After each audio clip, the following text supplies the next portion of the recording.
We've got a lot going on this week prior to EGU.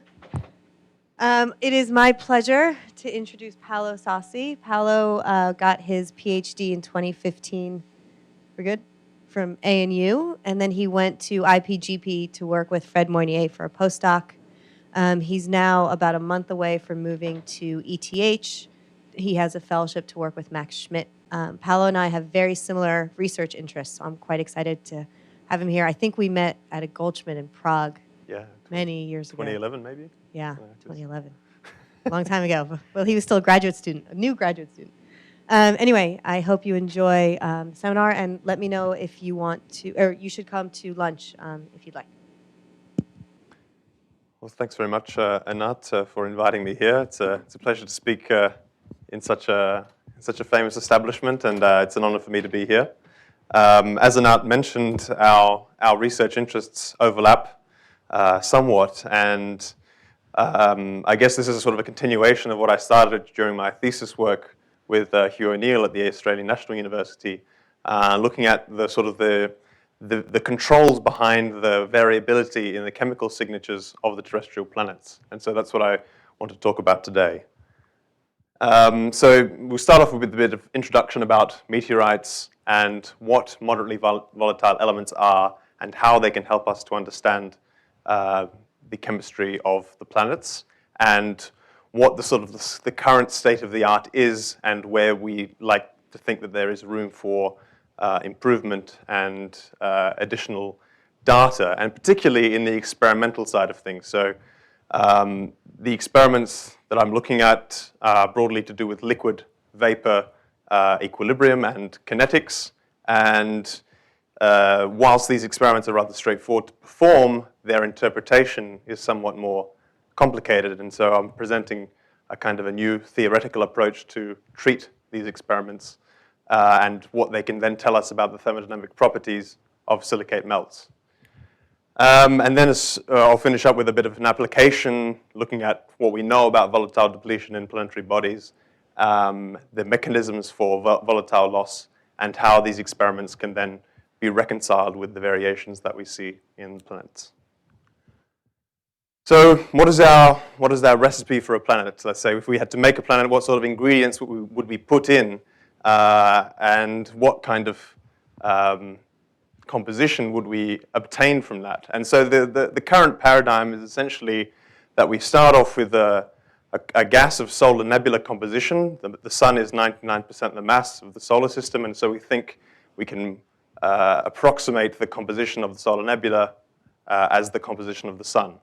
And at the beginning, we have small grains which interact electrostatically, and as they sort of accumulate into small clumps, they eventually become centimeter to meter size, after which gravitational effects start to take hold. There's a sort of a disconnect between where electrostatic effects stop and where gravitational effects begin, and this has sort of led to scenarios such as pebble accretion, but that's not the subject of this talk. Just to mention that even at this early stage, the mechanisms that are thought to have built the planets are not as well known as we'd like to think. And so at a certain stage, we have bodies that are sort of kilometer-sized, and they remain undifferentiated. And it's from these parent bodies that we think the chondrites originate. And so this is sort of these melange of grains, such as the CAIs, chondrules, and matrix, which constitute chondritic meteorites. Then we have a collision of these sort of undifferentiated planetary bodies, and they result in the growth of planetesimals, which then contain sufficient amount of thermal energy in order to differentiate into a mantle and a core. And this happens over a time period of about 5 to sort of 15 million years. And the final stage of planetary accretion is typified by the formation of the planets as we know them today via things like giant impacts that was thought to have formed the moon. And so this is about 50 million years or so. There's still debate over the timing. But in this broad overview, the way that a geochemist or a cosmic chemist looks at this is through a sort of a chondritic lens. So we have chondritic meteorites, as I mentioned, undifferentiated bodies, and these have an abundance of an element E in their bulk. And so we take this abundance of an element and we transpose that to what we think should be in our planet. So if we add up the amount of that element in the core, in the mantle, and whatever's been lost to space, these three should then combine to give whatever was there in the chondrite. And within this framework, a lot of work has been done to try and calibrate how much of this element will end up in the mantle and how much will end up in the core. Comparatively, there's been little work investigating how much of an element will partition between the silicate mantle and a gas or a vapor phase. So this is something that is a sort of a gap in our knowledge at present, and something that I would like to tackle with this research. So my weapon of choice for doing this are the moderately volatile elements, and why they are so useful is because that they condense, or that they're present in sufficient quantities in both in condensed phases, liquids and solids, and in vapor phases, such that we have a record of their history in both phases. And these are elements that are defined to have condensed from a gas of solar nebula composition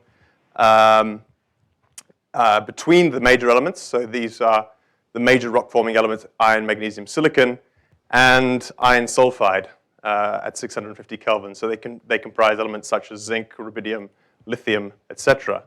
And the important thing to take into account is that these temperatures are really only valid for the specific thermodynamic conditions of the nebula gas, that is 10 to the minus 4 bar, and very, very low log FO2, iron wüstite minus 6.7, which is a product of the very high H2 content of the nebula gas. And so these temperatures have been used in a sort of a very quantitative way in order to interpret the chemical depletions of these elements in chondritic meteorites. So what we have here are the abundances of the elements listed up here in a chondritic meteorite. Here it's a CV chondrite, relative to their abundance in the solar composition, or a CI chondrite-like composition, something that we thought would represent the bulk composition of the solar nebula. And so what we observe with our nebular condensation temperature here on the x-axis is that elements that condense at high temperatures, that are so-called refractory elements, are essentially present in solar proportions in these CV chondrites. But as we then decrease in nebular condensation temperature, these elements become more and more volatile, going towards the left. We see that their depletions are roughly correlative with their expected volatility under nebular conditions. So this classification scheme seems to work roughly rather well for chondritic meteorites. If we then look at planetary bodies, we see again that the refractory elements are present in roughly solar proportions, or CI chondritic proportions, but the moderately volatile elements are considerably more scattered than what we would expect simply based on the nebular condensation temperature. And this means that when we think about this, this is because these nebular condensation temperatures are really were only really developed to be valid for the condensation of a nebula gas. They were never meant to be used to try and understand elemental depletions in planets themselves. And we can think about this because there are a host of other processes that have necessarily gone on to form the terrestrial planets that we have not observed in the chondrites. And that can include things like differences in nebular chemistry. So the composition of the solar nebula there's nothing to say that it should be constant throughout. And indeed, we do see variations. For example, there's ansatite chondrites, ordinary chondrites, carbonaceous chondrites, which testifies to the chemical variability in the solar nebula itself. Secondly, we have things like giant impacts. So we have collision and then vaporization of material. And we have also wholesale removal of material during erosion of planetary surfaces. And this is sort of the central, this giant impact vaporization point that I would like to focus on a little bit more in this talk. And going back to this first figure about the recipe of a planet, we can sort of divide this into two regimes. The first regime in which the nebular gas is still present, which is denoted by this sort of blue cloud, and the second regime where we have no nebular gas remaining. And the differences in these conditions, at least thermodynamically, are rather marked. So at temperatures in the solar nebula, we have probably less than 1500 Kelvin, very low total pressures, very high oxygen fugacities, very low oxygen fugacities, sorry, and equilibrium is simply assumed. Whereas during planetary formation, we have giant impacts, we have vaporization of silicate mantles. Temperatures can soar to sort of 4,000, 5,000 Kelvin. Because we're heating a lot of material is then vaporizing, therefore creating high pressures in the atmospheres. And because the material that is vaporizing is predominantly silicate, this is composed of about 50% oxygen, and the oxygen fugacities are orders of magnitude higher than those in the solar nebula. And furthermore, neither equilibrium, neither kinetic processes are mandated during these sort of impacts. And so the idea is quite simple. I think we need much better constraints on element volatility that are more representative of the conditions that occur for planetary evaporation relative to nebular condensation. So the aim of my project was simply to try and determine the thermodynamics of moderately volatile element evaporation as a function of variables such as temperature, FO2, composition, and see if we can try and replicate the conditions that we observe in nature in the laboratory. So the way that I have gone about this is to do open system or Langmuir evaporation experiments. And so this is an experimental setup where we have a vertical aluminum tube furnace here. This is another aluminum tube suspended, from which is suspended a small, about 0.001 meter radius sample. And the entire atmosphere within the furnace tube can then be controlled by a mixture of gases. And so these are, in our case, a mixture of CO and CO2. And our sample itself is composed of basaltic material doped with a known concentration of many of these moderately volatile elements. So we leave our experiment in there for a given time, temperature, and FO2, and then we quench this after a given time, and whatever is left in the sample, whatever abundance of these elements left in the sample is then measured by laser ablation ICP-MS. It's a rather simple setup, and this is sort of an example of what one looks like. I only run one sample at a time in order to avoid interaction, but this is what a typical setup would look like. The composition is broadly a ferrobasaltic melt composition with 1,000 ppm of these elements. The keen-eyed amongst you would notice that some of these are not moderately volatile elements, such as titanium or lanthanum, and this is to sort of normalize and just to check that we're not evaporating things that we wouldn't expect to evaporate under these conditions. The FO2 is between iron wüstite and air. We want to try and avoid the formation of metallic material in our experiments, between temperatures of 1300 to 1550 degrees Celsius and between 50 and 720 minutes. So the first condition to verify is, in fact, that if our experiment has quenched to a homogeneous glass. And so this is what some of the experiments look like. I've destroyed a few of them with some laser spots. And if you look at what we wanted to verify is that there's no zoning profiles in our experiments. And so we can perform a transect across the length of the sample.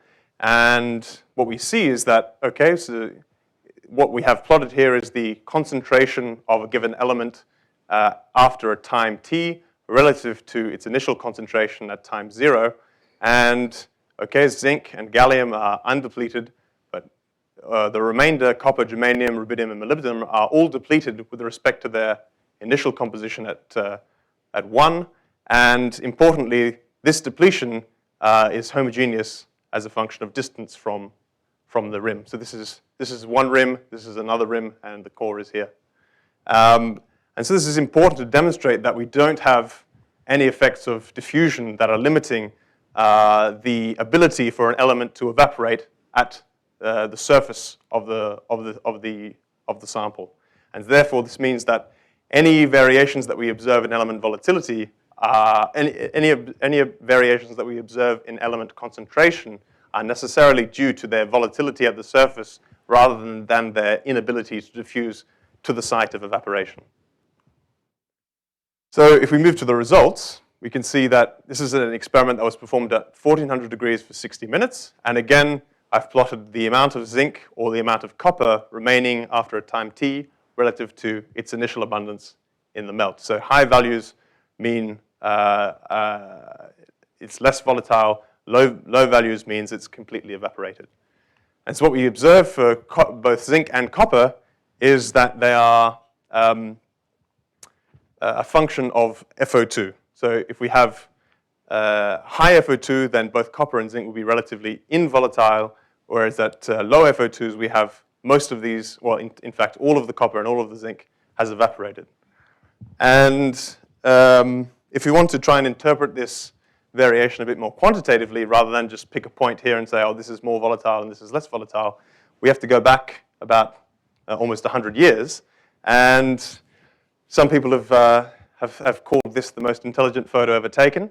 There's some of your favorite scientists in there, Marie Curie, Albert Einstein, Max Born, amongst others. But I'll draw your attention to a few.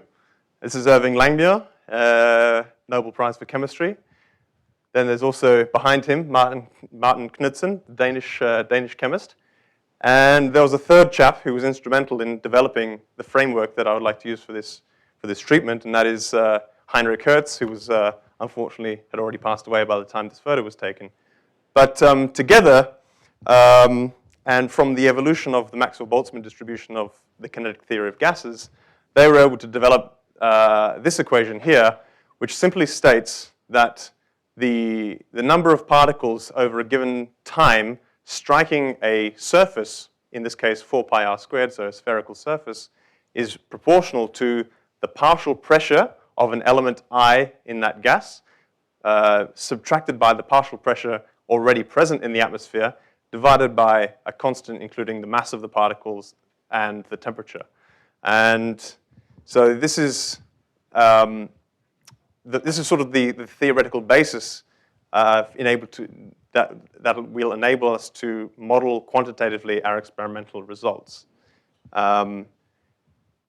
So there's also a few caveats. So before being able to apply this, there's a few ideas that need to be tested. For example, we use this experiment in equilibrium because it implies that the temperature is always constant. So if the temperature is not constant or is different in the gas phase and the liquid phase, then this would affect the results of the application of this equation. So it's usually used in cases where the equilibrium pressure equals the actual pressure at the surface, and hence is at equilibrium.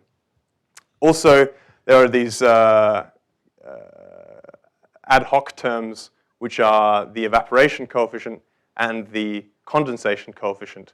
And these are kind of, really, they're very much fudge factors, and they describe any sort of deviation from ideal conditions. And previous experimental work has shown that these could vary from anywhere between 1 and 10 to the minus 2.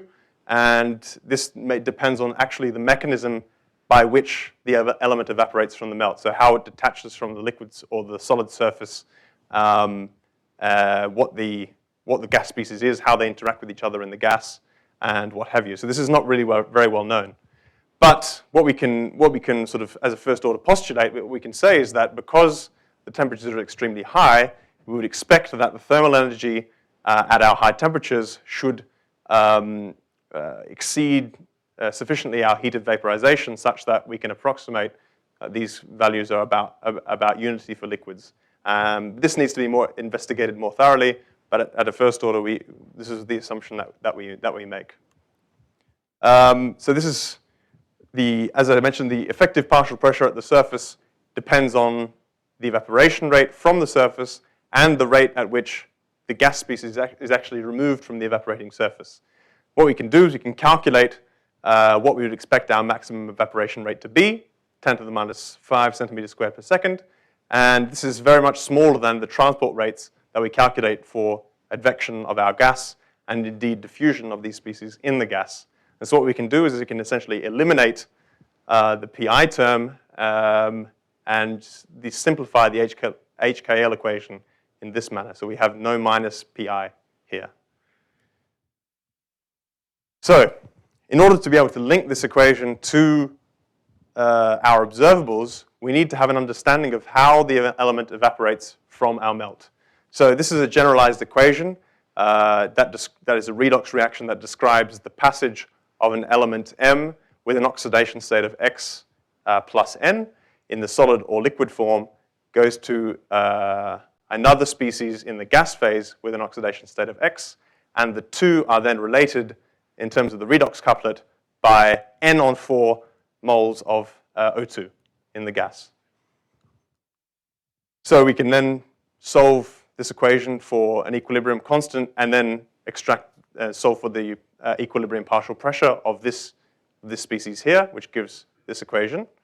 And then, as you might recognize, this PIEQ term can then be substituted in the HKL equation to yield an expression for the change in concentration of the element I in the condensed phase. If we then, and that is then integrated with respect to the concentration and the time, so we know the time of our experiment, and we can then obtain an equation that is actually in exactly the same form as our data. So what we have here is an expression for the concentration of an element I after a given experimental runtime T relative to its initial concentration in the melt.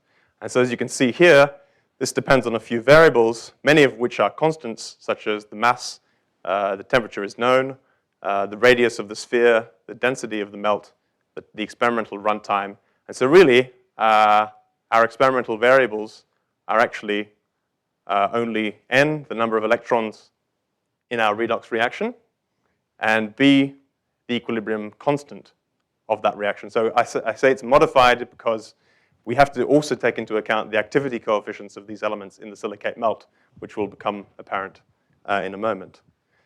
So then this is just to visualize what each of these parameters are. So this just to, because it can be a bit daunting to just have a big collection of numbers or letters there. So what we then do, we can use this equation in order to fit our data from a first order perspective. And what we see is that, in fact, the dependence for zinc evaporation and copper evaporation with FO2 is not equivalent. So what we can see here is that zinc in air at log FO2 of minus 0.68 is still 80% remaining in the liquid, whereas copper is at 70%. So copper is actually more volatile than zinc in air.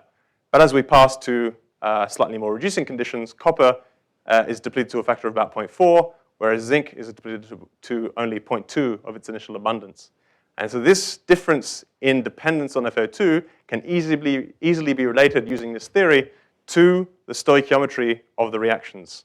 So zinc exists as in divalent form in the silicate melt and as a monoatomic gas, and therefore is dependent on half O2, whereas copper is monovalent in the melt and, again, a monatomic gas, and so there's only one electron exchanged here, 2 electrons exchanged here, and hence zinc evaporation is much more sensitive to FO2 than is copper. And we can perform this exercise for a number of species. So the elements that I looked at, for example, cadmium, silver, lead, etc., we can see that in most cases, this N value is positive. That is, that in the gas species is more reduced than the same species, than the melt species. So we have K plus going to K monatomic, gallium 3 plus going to gallium 2 plus or gallium monatomic, for example. And you will then also see some exceptions. So for example, chromium and molybdenum, they show the opposite dependence. So if we have, instead of something like this, for chromium and molybdenum, we see a profile going in the opposite direction like that. So it becomes more volatile at higher FO2. And this is because these elements contain gas species which are more oxidized than their melt species. And so that the FO2 dependence is in the opposite direction. And so this, you can imagine, is very important. And this really tells us that the oxygen fugacity at which the evaporation occurs is really important for determining how volatile an element is. And if you think back, the nebula is extremely reducing, planetary environments are very oxidizing, so there is no basis to expect that evaporation under planetary conditions should result in the same depletion of volatiles as under oxidizing conditions. So just to highlight that. The second variable, as I mentioned, is the equilibrium constant of the reaction. And this can easily be found by performing experiments at different temperatures. And so what we have here are experiments at 1300, 1400, 1500, and 1550. And if you take a given FO2, you can see that, as you would expect, the experiment at 1300 degrees is less depleted than 1400, is less depleted than 1500. And fitting each of these experimental series with this equation yields a sigmoidal slope which changes in its centroid position as a function of the temperature. So this is then, the effect of the K is essentially to shift the curve along the FO2 axis. And this can be quantified here, and so you can plot, you can show that this is -3, -5, -4, -2.8, -2.7. So the increasing number here means that the gas species becomes relatively more stable at higher temperatures, which is fairly intuitive. The importance of this is that we can then relate this equilibrium constant to the Gibbs free energy of reaction by the well-known equation of mass action. And if we do that and plot the delta G against the temperature at which our experiment was performed, we can extract Gibbs free energy functions for these reactions. And again, I should highlight that these are modified Gibbs free energy functions because they're not between, it's not between pure ZNO and, well, it is pure ZNO in gas, but it's not pure ZNO. It's actually zinc oxide dissolved in the silicate melt. So it's a G, we call it a G star. And so with this, we can determine from the slope the entropy change of the reaction and the intercept the enthalpy change of the reaction. And yes, as I alluded to earlier, the activity coefficient is very important in controlling the element volatility. As I mentioned before, if we define our modified equilibrium constant, the K star, as a function of the evaporation coefficient, which we assume to be unity, and the activity coefficient, and then the equilibrium constant in the pure system that can be tabulated from the JANAF or IVTAN data sets, then we can calculate what the activity coefficient of these elements are in our silicate melt simply by taking the ratio of the modified equilibrium constant and the pure system equilibrium constant. So if this number is greater than 1, this means that the element is more volatile than we would expect based on the pure thermodynamic data. If it's less than 1, then the melt species is more stable. And what I'd like to highlight here is essentially that we can see that the variation in this activity coefficient is about 5 orders of magnitude. So this means that if you take pure phase thermodynamic data from the JANAF tables and try and calculate and see how volatile an element would be from your silicate melt, you could be incorrect by a factor of 10 to the 5. And so this is particularly relevant for the alkali metals, which are known. For example, the work of Alexander Borisov has shown that these activity coefficients in silicate melts are extremely low. So that means the alkalis are actually rather stable in silicate melts as opposed to the pure oxide. And so it's really fundamental that we understand what the activity coefficients of these elements are in silicate melts and how they vary with things like temperature, composition, and what have you. And so, in fact, with temperature, you do see an evolution, for example, for copper and for other elements like zinc, which tend to a value of close to unity at very high temperatures. Okay, the final thing that we can sort of try to extract from this data is to look at condensation or evaporation temperatures rather. As I mentioned before, the condensation temperature has been used as an indicator of element volatility, and if we can calculate the same thing using our thermodynamic data from our experiments. And what we find we take a condition of 1 bar, which is the pressure of our experiments, log FO2 of -10, and we calculate a 1% evaporation temperature. Because the pressure is much higher, the amount of evaporation, you need to get to higher temperatures to get to the same amount of evaporation because the pressure is higher. So if we do this, we find a correlation between the condensation temperature and the evaporation temperature for the lithophile elements, which are shown in green. Whereas for the siderophile elements and for the chalcophile elements, the agreement is not as good. And this can easily be thought of as a difference in the thermodynamic conditions of our experiments versus the solar nebula again.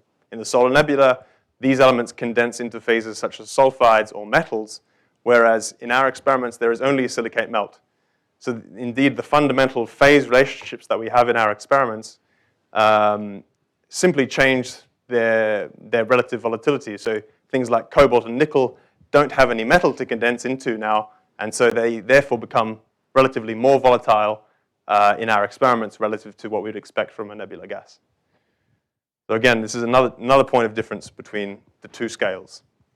And this is just to highlight how these temperatures that we calculated, I showed a plot of at -10, but we can calculate them for different FO2s, and this is just showing you how they vary as a function of the FO2. So you can see, as I mentioned before, things like chromium and molybdenum show completely the opposite dependence compared to most other elements, and so these can really be used as a nice indicator for the oxygen fugacity of evaporation. There was also a paper by Bruce Fegley and Herbert Palmer in 1985 where they showed that there were depletions of these elements in calcium, aluminium, and inclusions, and they used that to argue to say that evaporation from these CAIs occurred under relatively more oxidizing conditions. Okay, so volatility during planetary formation. How can we actually apply these data? So the volatile depletion in the Earth shows many similarities with carbonaceous chondrites. So we have the various classes of these chondrites, the CV, CO, CM, CI, and these tend to form an array on which the bulk silicate Earth, amongst other bodies, seems to plot. So what we have here is the rubidium-strontium ratio and the potassium-uranium ratio, and in both cases, the numerator element is volatile and the denominator element is more refractory. So lower values in these two indices mean that volatile depletion has been more extensive. So you can see that this is the angerite parent body, which is the most volatile depleted body that is commonly known. So to go a little bit further into this, the manganese-sodium ratio has been used recently, well, somewhat recently, by Hugh O'Neill and Herbert Palmer to try and discriminate at what stage of planetary formation or what stage of formation of these planetary materials volatile loss had occurred. Again, we have this anchor point of the CI chondrites, which is here, the solar ratio essentially for these elements. And what we observe is that chondritic meteorites define a more or less flat line as a function of the depletion in manganese and magnesium. So manganese, again, a more volatile element relative to magnesium.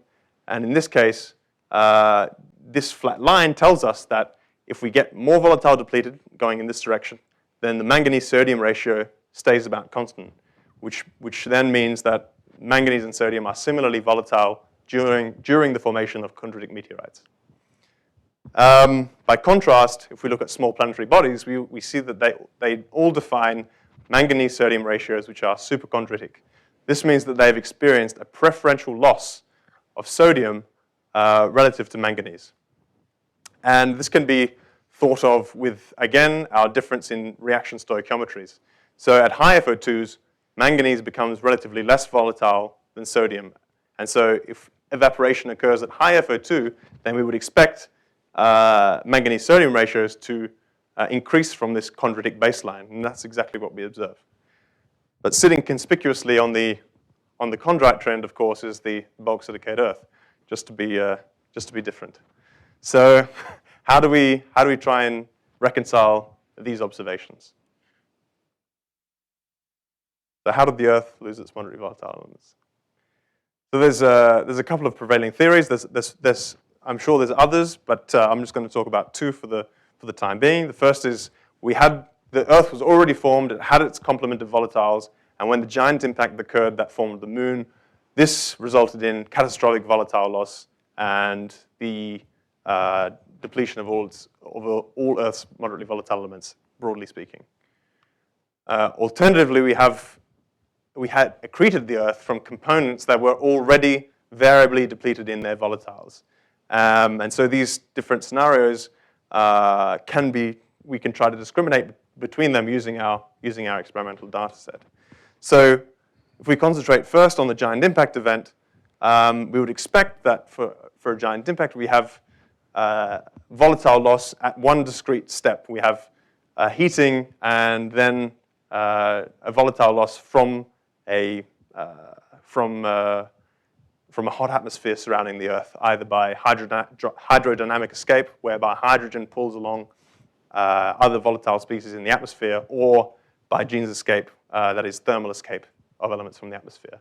And what we can do is we can calculate what the depletion signatures of these elements would look like if we, here at a constant FO2 at the FMQ buffer, what the abundance pattern of these elements in this material would look like. And what we see, if we have constant FO2 or constant temperature with changing FO2 here, is that in both cases, the abundances are rather have a sort of a strong binary distribution. Either the element is entirely depleted, as we see here for things like lead or germanium, or it is essentially entirely retained. So we have this kind of stepwise pattern of entirely volatilized and entirely non-volatile. And if we contrast that with the abundances of these elements in the Earth, so the abundance patterns of these elements in the Earth are plotted here in green, we can see that they're rather inconsistent with the sort of this gradual deep depletion of these elements in the bulk silicate Earth.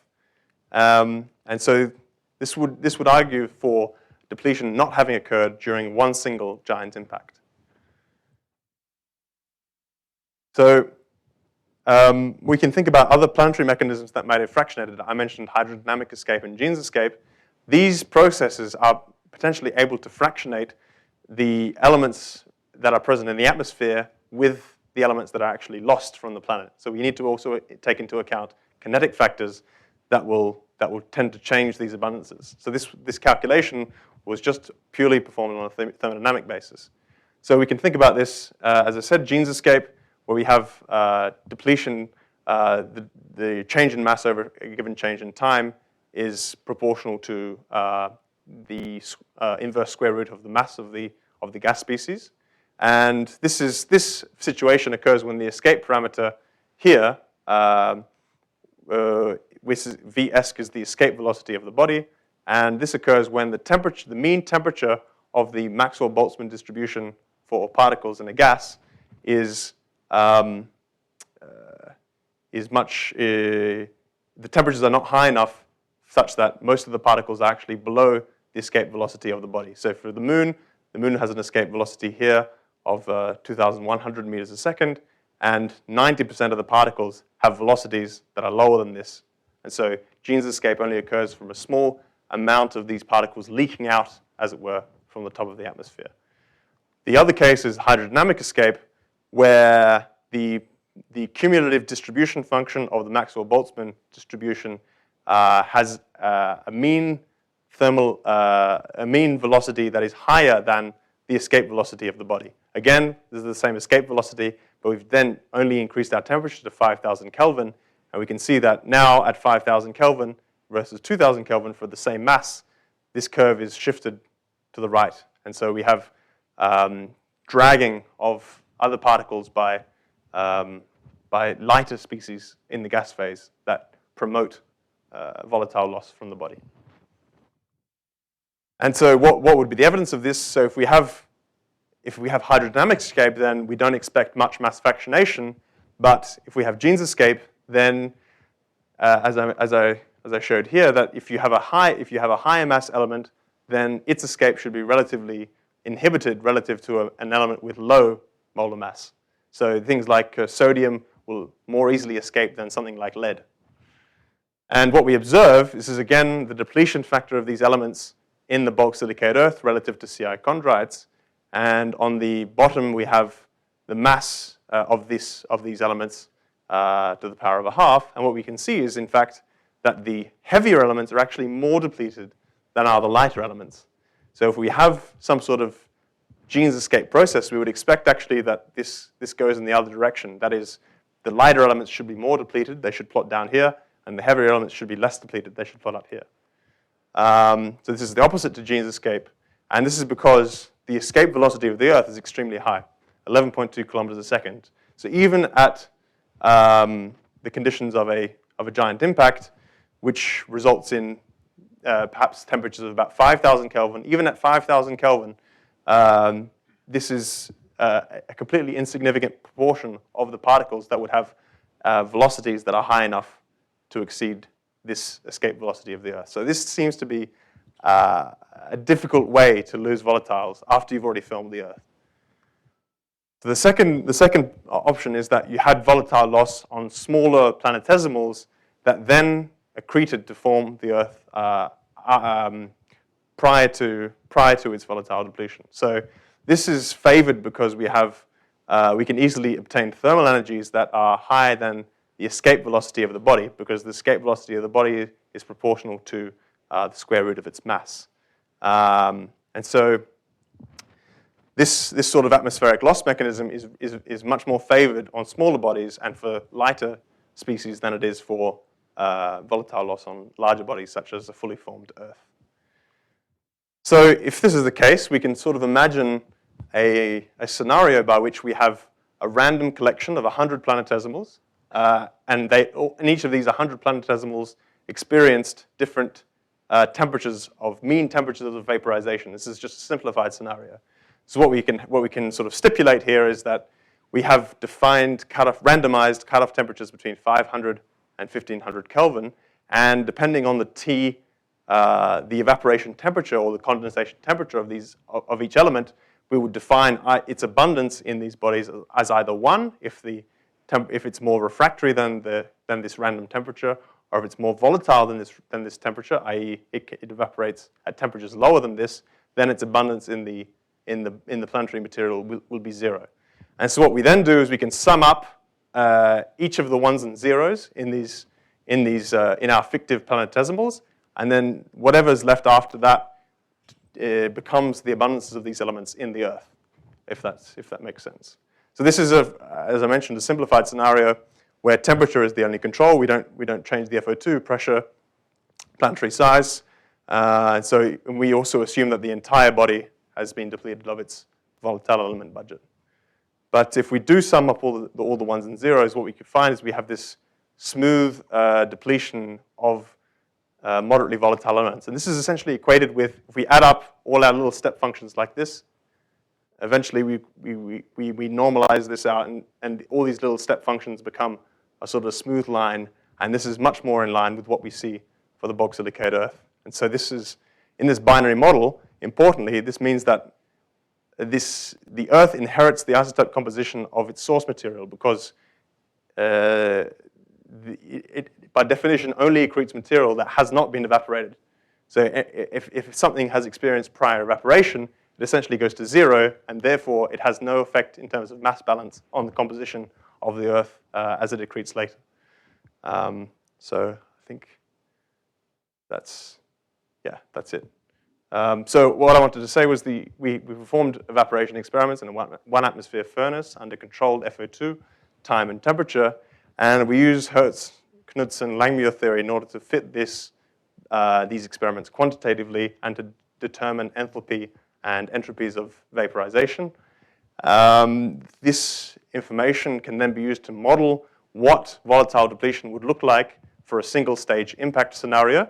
We find that this is inconsistent with the pattern of depletion of volatile elements in the Earth, and instead we think that probably the Earth accreted in a stepwise fashion from many small bodies that had experienced variable volatile depletion in their moderately volatile elements. And there's lots of work to do, but I'll leave it there, and hopefully we can answer a few more questions in the future. Thank you.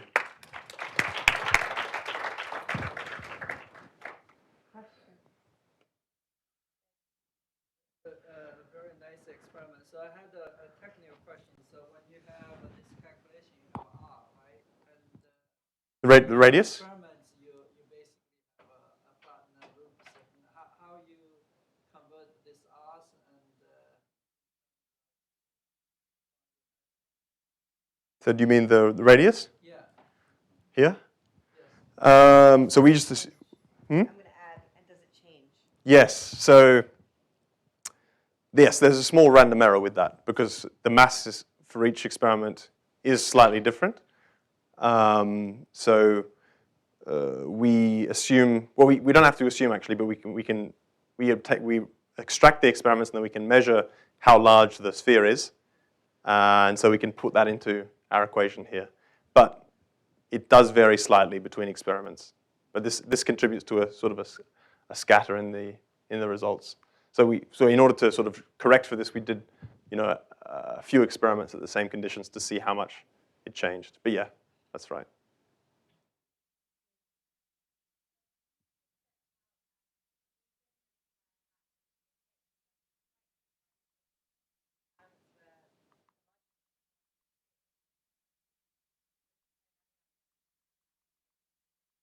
Yep. This is true. So the diffusion rate, what this tells us is essentially that the diffusion rate in each of these cases is fast enough to keep pace with the evaporation rate.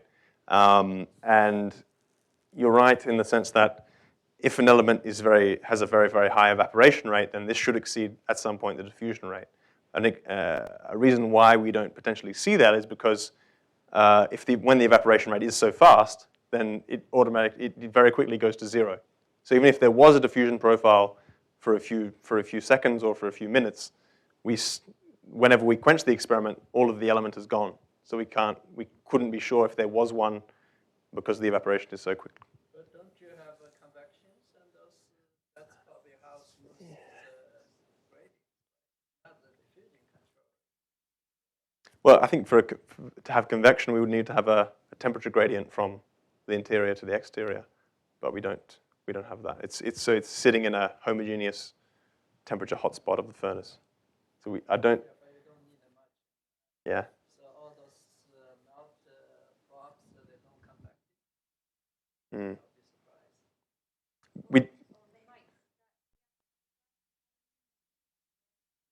no metal, but yeah. So if we do really low temperature experiments, we can see some diffusion for some elements, but there was only one or two, and that's a very, very low FO2s where the evaporation rate is really fast, and so we didn't include those.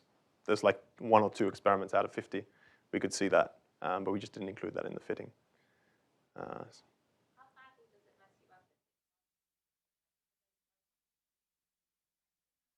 I think you probably could, yes,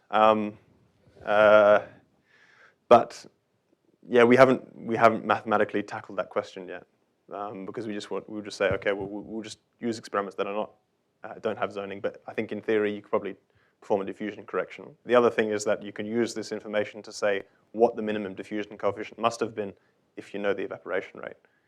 So you can say, okay, well, this is not zoned, and we know what the evaporation rate was because we know how long the experiment went for. So you can calculate what the minimum diffusion coefficient must have been in order to get a flat distribution. So we can go both ways, which is pretty cool.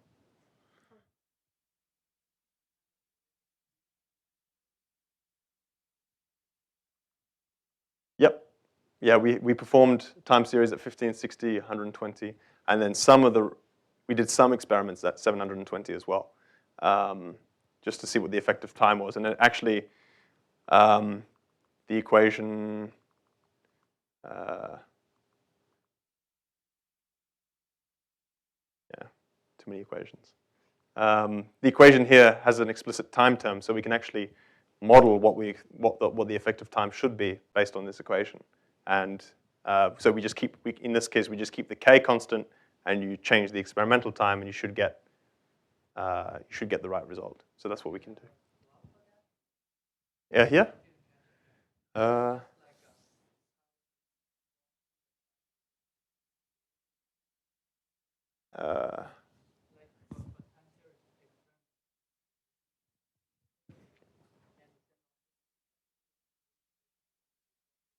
Yep. Mm-hmm. Yep. Yep. That's right. That's what we did. So I don't have a plot explicitly of that, but yeah, I can show you later.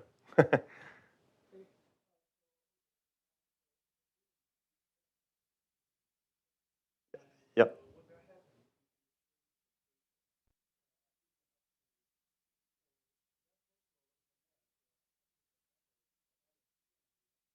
Yep. That's right. Yes, so actually that's absolutely correct. And this is just an equation for where the n is constant. So if we have something that is multivalent in the melt, like chromium, then we have to change this equation, but we can reorganize this term such that it includes the K term, not only for this is the K term for the vaporization equation, but you also include the K term for the redox reaction in the melt. So you can actually also include that in here. I just showed this case which is applicable for things that have one oxidation state in the gas and one oxidation state in the liquid. Yeah.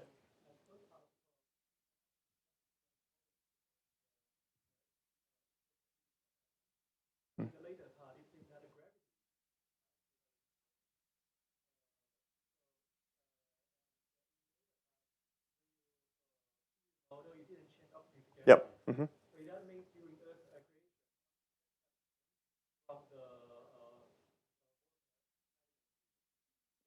It could be, but our model really only models the distribution of the volatiles at the end. So we just say, because either if you change the FO2 or if you change the temperature, I'll just get there. Yeah. Doesn't matter if you change the FO2 or here's a fixed FO2, here's a fixed temperature. If you change either parameter, what you're left with is some sort of step function, more or less. So if you're changing FO2 or temperature, we can't really discriminate between that yet, but that's one of the objectives to look at in future. Yeah.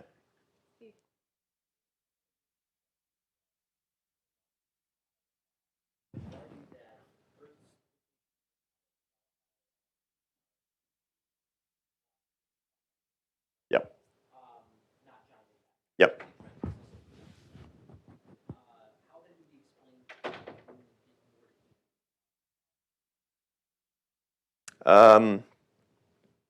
So in that, I think for the moon, I think that its depletion did occur during the giant impact. And that's because it's a much smaller mass body. And so for the condition that I mentioned, this escape parameter condition, then the moon is here at about 2000, but the Earth is out here. So if you have the same temperature, if the moon and the Earth material experience the same temperature, the fact that the moon is a much smaller body means that it can lose these volatiles, whereas the Earth cannot. So that's how I would explain that the moon is more depleted. And in general, small planetesimals. Yeah.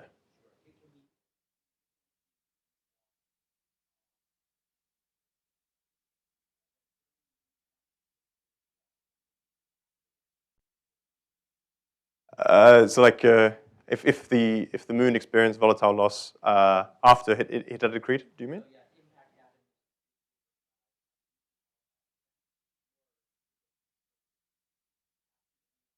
Yep.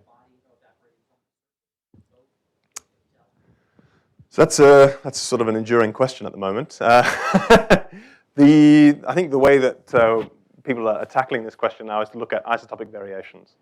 So if you have, we can tell from such things like lunar glasses or lunar pyroclastic rocks, which seem to have a different volatile loss signature in terms of their isotope abundances with respect to mare basalts, for example. And so what we can see is, for example, for zinc, the fractionation factor that you need to fractionate zinc in lunar mare basalts is consistent with an equilibrium scenario. You have to have very small fractionation between liquid and gas in terms of isotopic fractionation. And if you were outgassing things from the moon, you can see that its isotopic signature is very different because it's evaporating essentially into a vacuum, whereas perhaps when the moon formed, you had a sort of a thick vapor cloud surrounding it.